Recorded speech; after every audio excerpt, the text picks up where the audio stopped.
Alright, so we are to find the sum of the roots of the tangent squared of x minus 9 tan of x plus 1 equals 0 for x between 0 and 2 pi.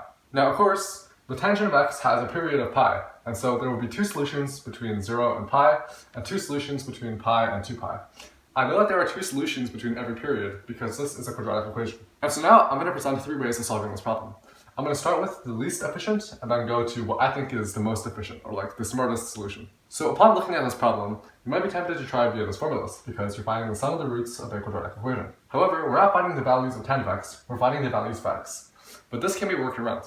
So if you consider the two roots, the sum of the roots is equal to 9, but the product of the roots is equal to 1. And so we can plug this into the tangent sum formula. We have that the tangent of x1 plus x2, where x1 and x2 are roots to this equation, is equal to the tangent of x1 plus the tangent of x2, all divided by 1 minus the tangent of x1 times the tangent of x2. But we notice that the product of the tan of x1 and tan of x2 is equal to 1. But 1 minus 1 is 0, and we divide by 0 here. Therefore, this value is undefined. Now, this might seem like an issue, but the tangent of pi over 2 is actually undefined.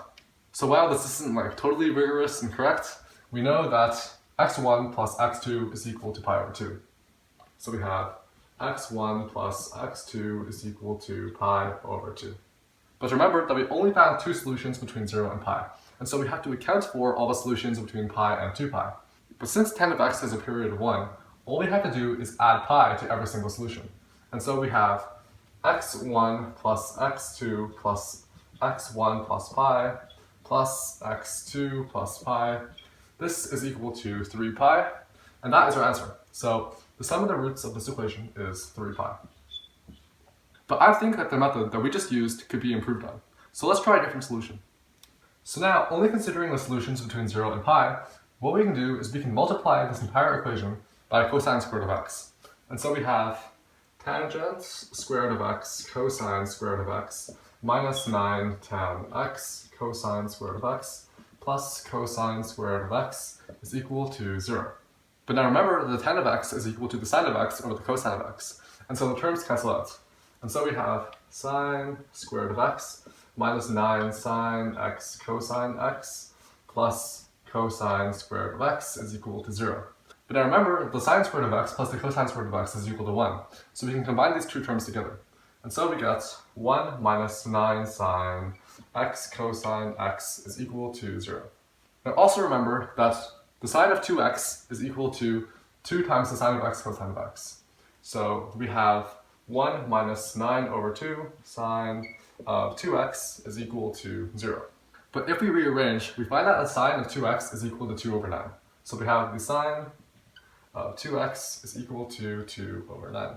And next, we can take the arc sine of both sides. And so we have that 2x is equal to the arc sine of 2 over 9, and the x is equal to the arc sine of 2 over 9 over 2.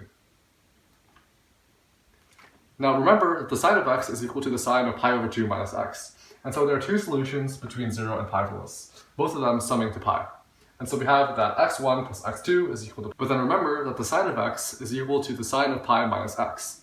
And so the arc sine of pi minus 2 over 9 over 2 will also be a solution. And so if we call the roots x1 and x2 just like last time, we'll have that x1 plus x2 will be equal to pi over 2. So we have x1 plus x2 is equal to pi over 2. But that's only our solutions between 0 and pi. We need to find the solutions between pi and 2 pi as well. So applying the same logic as last time, we'll sum them up to get a final answer of 3 pi. And that's our answer.